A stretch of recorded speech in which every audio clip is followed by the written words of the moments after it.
This is from the 33rd team, which you work for. Best and worst offensive lines at protecting the quarterback from pressure week one. Least pressure allowed. Dolphins, Saints, Steelers, and Cowboys. That's who the Browns went against, and the Bengals. All 22.9% or less. Most pressures allowed. Broncos, Patriots, Browns at 42.9, Vikings, and Eagles. So that tells you a little bit, and again, you were playing without a couple of your linemen that you would like to have in Wills and Conklin, but you still had 4 of the 5 starters that are likely going to be out there. Yeah, and what that doesn't tell you is, the impact of the scheme and the quarterback on those numbers. PFF charted Deshaun Watson for being directly responsible for 5 of those pressures, which is, 22% of the total pressures that they gave up.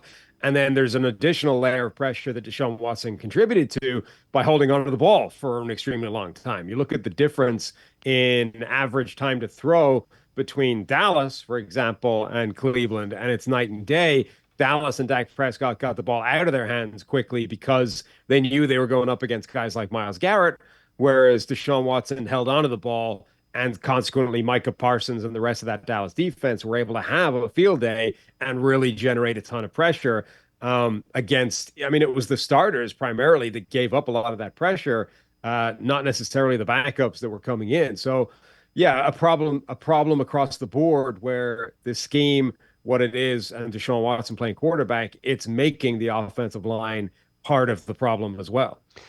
Do you think, and again, we're probably trying to read tea leaves here, is some of that because Watson's holding on the ball to try to make a play, or is it because he's not quite comfortable with the reads and what they're running yet?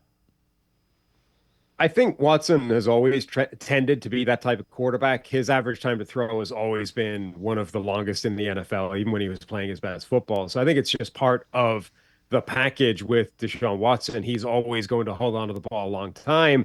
And when he's playing at his best, it can be a positive thing. He can extend the play, he can evade pressure, and he can find somewhere to go with the football. Right now, it's not. He's not able to evade the pressure, find somewhere to go with the ball and make a play.